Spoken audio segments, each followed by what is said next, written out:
నమస్తే ఫ్రెండ్స్, నేను మీ Errabelli Rajinikanth, political analyst. Janapaksham talk షోకి స్వాగతం, సుస్వాగతం.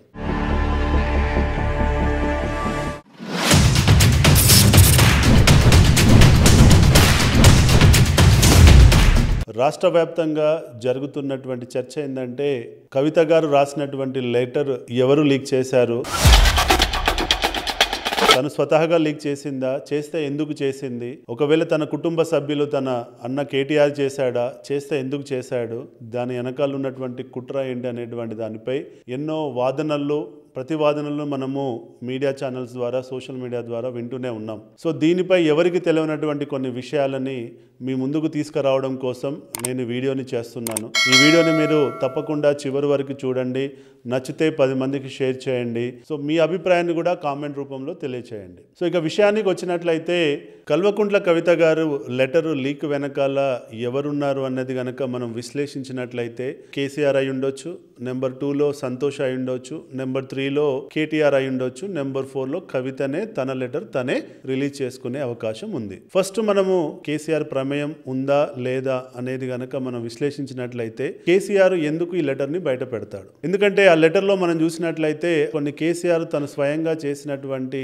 తప్పులన్నీ తను ఎత్తి చూపడం జరిగింది. ఈ లెటర్ బయటకు వస్తే ప్రజల్లో తను చేస్తున్న దాన్ని తన కూతురే ప్రశ్నించింది అనేటువంటి విషయం ప్రజల్లోకి వెళ్తుంది కాబట్టి తను ఆ రిస్క్ తీసుకుంటాడని చెప్పి నేను అనుకోవట్లేదు. రెండోది, తన సొంత కూతురే కలిసి చెప్పాల్సిన విషయాన్ని లెటర్ ద్వారా చెప్పింది అనే విషయం ప్రజల్లోకి వెళ్తే తనకి తన కూతురికి మధ్యలో గ్యాప్ ఉందన్నది ప్రజల్లోకి వెళ్ళడం కేసీఆర్ దాన్ని జీర్ణించుకోలేకపోవచ్చు. కాబట్టి కేసీఆర్ ఈ విషయాన్ని, తన లెటర్ని బయటికి పెట్టి ఉంటాడని నేను అనుకోవట్లేదు. అంటే మీనింగ్ ఏంది? KCR is out of the question. ఇంకా నెక్స్ట్ ఎవరు? సంతోష్ గారు. సంతోష్ గారి విషయానికి వస్తే, ఈ లెటర్ గనక సంతోష్కి వెళ్ళి సంతోష్ గారు లీక్ చేశారు అన్న విషయం గనక బయటికి తెలిస్తే కేసీఆర్ తన పదవి నుంచి ఇమ్మీడియట్ గా తీసేస్తాడు. కాబట్టి తను తన కెరియర్ ని రిస్క్ లో పెట్టి ఈ లెటర్ ని బయట పెట్టి ఉంటాడు అని చెప్పి నేను అనుకోను. ఎందుకంటే గత 10 సంవత్సరాలలో తను నమ్మిన బంటుగా ఉంటూ ఇప్పటి వరకు ఏ విషయాన్ని కూడా బయట లీక్ కాకుండా చాలా జాగ్రత్తగా, ఏ విషయాన్ని బయటికి రాకుండా కేసీఆర్ ను కాపాడిన ఏకైక వ్యక్తి ఎవరైనా ఉన్నారంటే అది సంతోష్ గారు. కాబట్టి సంతోష్ గారు కేసీఆర్ గారి యొక్క డైరెక్షన్ లేకుండా తను కనీసం కాలు కూడా బయట పెట్టలేడు. అలాంటి వ్యక్తి ఈ లెటర్ ని బయట పెడితే పార్టీకి ఎంత ముప్పో తనకు తెలుసు. కాబట్టి కేసీఆర్ గారి ప్రమేయం లేకుండా తను ఇది లెటర్ బయట పెట్టి ఉండడు. అంటే సంతోష్ గారు ఈ లెటర్ బయట పెట్టలేదన్నది వాస్తవం. ఇంకా మిగిలింది కేటీఆర్ విషయానికి వస్తే, కేటీఆర్ తను ఈ లెటర్ చదివినాక పిలిచి మాట్లాడి ఉంటాడు కావచ్చు, కానీ లెటర్ బయట పెట్టడానికి ప్రయత్నం చేయడు. ఎందుకంటే ఇది పార్టీ యొక్క మనుగడని ప్రశ్నించేటువంటి ఉత్తరం కాబట్టి, అంతేకాకుండా కేసీఆర్ క్రెడిబిలిటీని ప్రశ్నించేటువంటి లెటర్ కాబట్టి డెఫినెట్గా దాన్ని బయట పెడతాడని నేను అనుకోవట్లేదు. అంతేకాకుండా అది బయట పెట్టి సొంత చెల్లని దూరం చేసుకుంటాడని చెప్పి నేను అనుకోవట్లేదు. ఎందుకంటే ఈ మధ్యలోనే ప్రెస్ మీట్లో చెప్పాడు, నేను చాలా ఇంటెలిజెంట్ అని. కాబట్టి ఒక ఇంటెలిజెంట్ కేటీఆర్ ఇది చేస్తాడని చెప్పి నేను అనుకోవట్లేదు. ఆయన సీఎం ఆస్పిరేషన్లో ఉన్నాడు కాబట్టి అందరినీ కలుపుకొని వెళ్ళి అని అనుకున్న లక్ష్యానికి చేరుతాడు తప్ప అందరినీ విభేదించుకుంటూ అందరినీ దూరం చేసుకుంటే ఆయన అనుకున్న లక్ష్యానికి ఏ రోజు వెళ్ళడు అన్నది వాస్తవం. కాబట్టి ఆ ఇంటెలిజెంట్ కేటీఆర్ కనుక ఇది బయట పెట్టలేదని నేను నమ్ముతున్నా. మరి కేసీఆర్ కాదు, అటు సంతోష్ కాదు, ఇటు కేటీఆర్ కాదు అన్నప్పుడు మరి ఎవరు పెట్టి ఉంటారు అని చెప్పి మీరు నన్ను ప్రశ్నించవచ్చు. ఇవన్నీ చూస్తే నాకు అనిపిస్తుంది, నా పర్సనల్ అభిప్రాయం ఏంటంటే ఈ లెటర్ని డెఫినెట్గా కవిత గారే బయట పెట్టి ఉంటారని చెప్పి నేను బలంగా నమ్ముతున్నా. మీరు అడగవచ్చు, ఏంటి దాని వెనకాల ఉన్న వాదన ఏంటి అని మీరు అడగవచ్చు. ఎందుకు అంటే తను అనుకున్నది సాధించడం కోసం జనరల్గా తను ఎమోషనల్ బ్లాక్మెయిలింగ్ చేస్తుందనేది నాకు అనిపిస్తుంది. అంటే తన తండ్రిపై కానీ తన తల్లిపై కానీ ఒక ఎమోషనల్ బ్లాక్మెయిలింగ్ అనే మెథడ్ ద్వారా ప్రెషర్ బిల్డప్ చేసి తను అనుకున్నటువంటి స్థాయిని తన పార్టీలో కోరుకుంటుందన్నది నేను అనుకుంటున్నా. అంటే తను చూస్తే ఈ మధ్యలో చాలా రోజుల నుంచి పార్టీలో తనకు కావలసిన గుర్తింపు దక్కడం లేదు, తనకు ఎక్కడ ఇంపార్టెన్స్ ఇవ్వట్లేదు, తనను పిలిచి ఎక్కడ ప్రెస్ మీట్లు పెట్టమనట్లేదు, తనకు అసలు ప్రోగ్రామ్ స్కెడ్యూలే కూడా తనకు రావట్లేదు అని చెప్పి చాలా సందర్భాలలో తన అసంతృప్తిని చూసాం. అంతేకాకుండా ఈ మధ్యలో జరిగినటువంటి వరంగల్ సభలో ఇటు left side KCR, right side KTR ఉన్నాడు, కానీ ఎక్కడ కూడా బ్యానర్స్ పై కవిత గారి ఫోటో మనం చూడలేదు. అంటే పొమ్మన లేక పొగబెట్టినట్టు నా వారసుడు కేటీఆర్ అని చెప్పి కేసీఆర్ ఈ తెలంగాణ సమాజానికి చెప్పినటువంటి వాస్తవం. అలాంటి సందర్భంలో తన రాజకీయ మనుగడకే ప్రమాదం ఉంది కాబట్టి తన పార్టీలో తన పొజిషన్ని సెక్యూర్ చేసుకోవడం కోసం తను ఈ లెటర్ని తానే రాసి తనే యుఎస్ నుంచి వచ్చే ఒక రోజు ముందు తనే బయటపెట్టి ఉండొచ్చు అన్నది నేను అనుకుంటున్నా. ఎందుకంటే ఈ లెటర్ ద్వారా తనకి ఫ్యామిలీకి గ్యాప్ ఉందనేది చర్చ జరగాలి.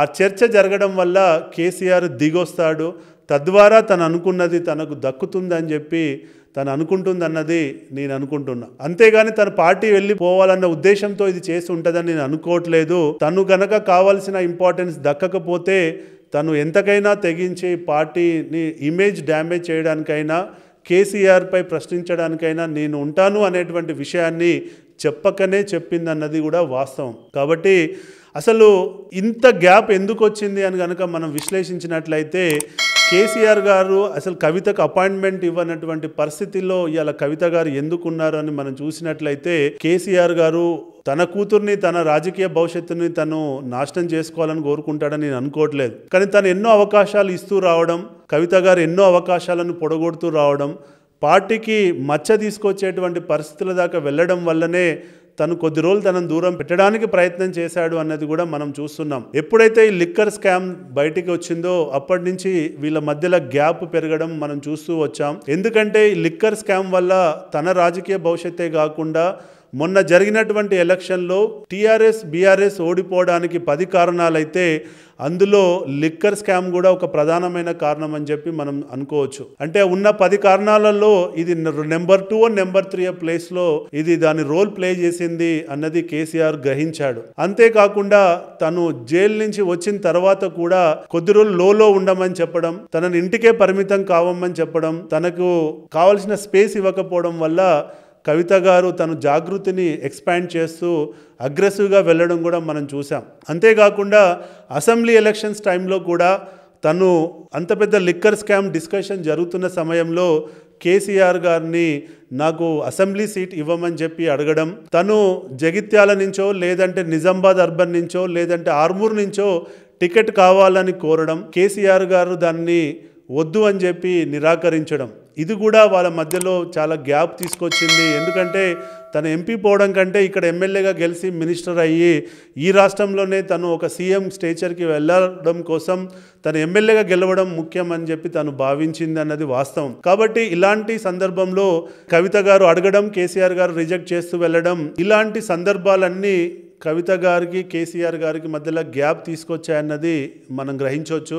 ఈ గ్యాప్లో నుంచి కేసీఆర్ గారు సదుద్దేశంతో తనను కొద్ది రోజులు దూరం పెట్టినా తన దూకుడు వల్ల తన రాజకీయ భవిష్యత్తు శూన్యమైపోతుందనేటువంటి భయాందోళనలో ఉండి ఒక స్ట్రెస్లో ఉండి కవిత గారు చాలా ఫాస్ట్గా మూవ్స్ వేస్తున్నారు. అయితే దానివల్ల తనకే ప్రమాదం తప్ప ఏముండదు, తను రాంగ్ డైరెక్షన్లో వెళ్తుందన్నది కూడా నా ఆలోచన. తద్వారా తన రాజకీయ భవిష్యత్తుకి తనే గొయ్యి తవ్వుకుంటుందన్నది కూడా మనం ఆలోచించవచ్చు. సో ఇదండి విషయం. సో ఈ లెటర్ లీక్ ఎవరు చేయలేదు, ఐ థింక్ కవిత గారే చేశారు అన్నది మనము ఈ విశ్లేషణ ద్వారా మీకు తెలిసిందని నేను అనుకుంటున్నా. మీకు ఒకవేళ భిన్న అభిప్రాయం ఉన్నట్లయితే కామెంట్ రూపంలో తెలియచేయండి. ఇట్లాంటి విశ్లేషణతో నేను మళ్ళీ మీ ముందుకు వస్తాను. జై హింద్.